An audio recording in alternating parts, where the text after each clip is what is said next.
মুসলিম দেশেই হিজাব নিষিদ্ধ, দাঁড়িয়ে রাখলে বড় জরিমানা।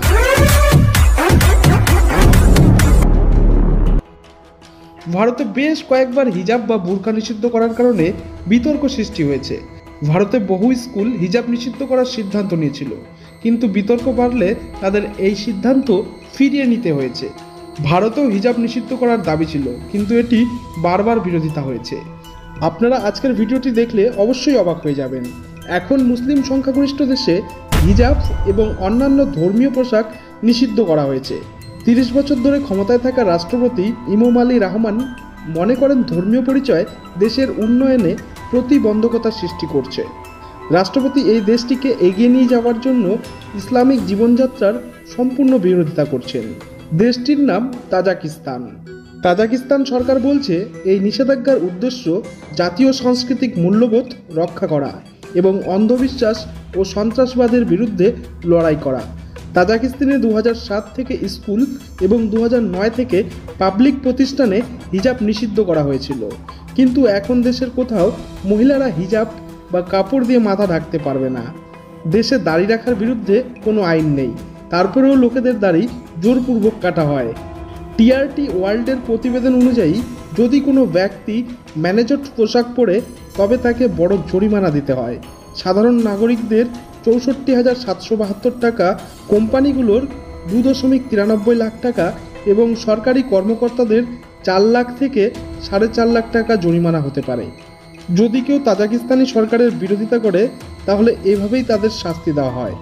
তাজিকিস্তানে অভিভাবকদের যদি তাদের সন্তানদের ধর্মীয় শিক্ষা নিতে বিদেশে পাঠান তাদেরও শাস্তি দেওয়া হয়। 18 বছরের নিচে বাচ্চাদের অনুমতি ছাড়া মসজিদে যাওয়া নিষিদ্ধ। ঈদ উল ফিতর এবং ঈদ উল আজহা উৎসবে শিশুরা অংশগ্রহণ করতে পারে না।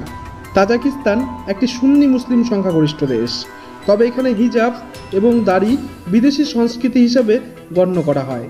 রাজধানী শহরে 2 বছর আগে কালো কাপড় বিক্রির উপর নিষেধাজ্ঞা আরোপ করা হয়েছিল। 18 বছরের নিচে যুবকরা শুক্রবারের নামাজে অংশ নিতে পারবে না। 2015 সালে তাজিকিস্তানের ধর্মীয় বিষয়ক রাষ্ট্র কমিটি 35 বছরের নিচে লোকেদের হজ করতে নিষিদ্ধ করেছিল। তাজিকিস্তান সরকার মনে করে জঙ্গিবাদ সবচেয়ে বড় হুমকি। তারা মনে করে এই পদক্ষেপগুলি জঙ্গিবাদ মোকাবেলা করতে সহায়ক হবে। সাম্প্রতিক কয়েক বছরে তাজিকিস্তান নাগরিকদের মধ্যে ব্যাপক হারে আইএসআইএসে যোগদানের প্রবণতা বেড়েছে। মার্চে মস্কোর ক্রোনাস সিটি হলে সন্ত্রাসী হামলার সময় তাজিক নাগরিকদের জড়িত থাকার প্রমাণ পাওয়া গেছে।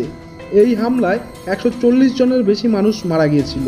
তাজিকিস্তানের রাষ্ট্রপতি রহমান বলেন তিনি তাজিকিস্তানে একটি গণতান্ত্রিক, সার্বভৌম, আইনের শাসন ও ধর্মনিরপেক্ষ দেশ হিসাবে গড়ে তোলার লক্ষ্য রাখেন।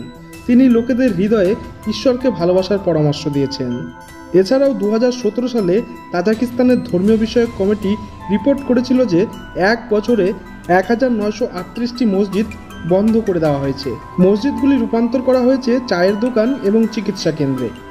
আইএসআইএসে যোগ দেওয়ার জন্য সিরিয়া ও ইরাকে যাওয়া তাজিক নাগরিকদের সংখ্যা 2014 সালে ছিল 200, 2015 সালে ছিল 1000 এবং 2018 সালে ছিল 1000।